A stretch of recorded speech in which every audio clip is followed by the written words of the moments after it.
Guys, I found something extremely disturbing in the library. I was falling extremely behind on my research paper for my psychology class. I decided to stop by the library to check out some books before heading back to my dorm to start my night.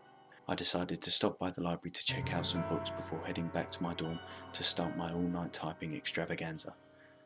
It was almost closing time, so I was trying to hurry.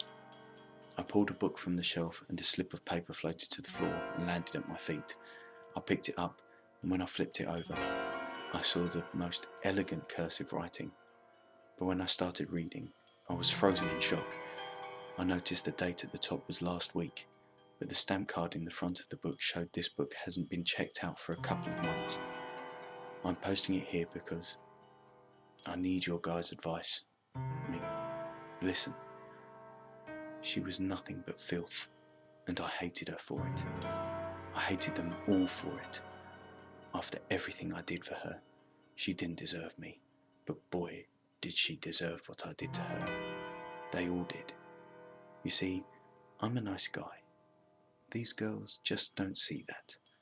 They're always chasing after guys who use them for sex, guys who couldn't care less about them. That's not me. I am sensitive, kind and caring. But do you know what I realised? None of these filthy whores deserve me. They deserve to be with the guys who use them and disrespect them. After years of never being noticed by these hussies, I found my mission. Ridding the earth of the impure, taking out the trash, if you will. It all started with her. She was a beautiful girl, though a little dim, if you know what I mean. I took her out on a date, and we got along well. The first date was followed by a few more. Everything was going great until I found out she was impure. She had already had sex with other men. I could not hide my disgust after she told me. Each time she spoke, I was filled with rage. I just couldn't take it. My blood was searing in my veins. My hands were shaking, and I heard a loud roaring in my ears. I put my hands around her throat and strangled her until her face turned blue. I watched her struggle to move my hands. I heard her gasping for air, begging me to let go. Tears streamed from her eyes. Everything froze. My blood returned to normal. My hands stilled, and the roaring stopped. The feeling after is still indescribable. It was as if 20 years of rage and rejection released in those few minutes. I spent the next few hours just admiring my work.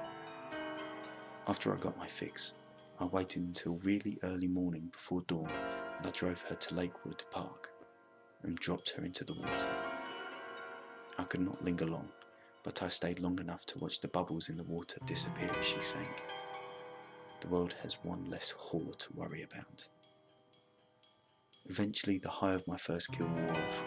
I know I would never have that feeling of euphoria from anything other than killing ever again, so I began to search out more prey. College is a goldmine for whores.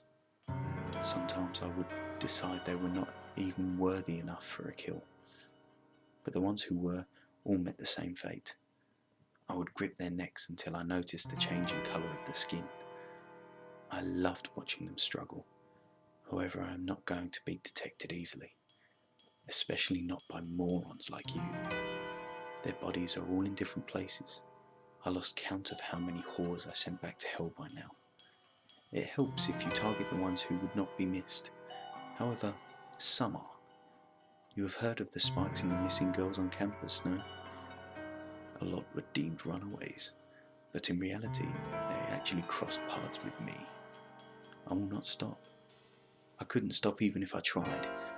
All of you whores better watch your back, because one day I will be there. I'm not stopping until the world is clean.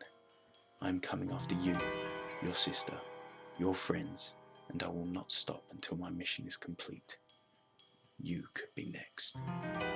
Yours truly, the Garbage Man.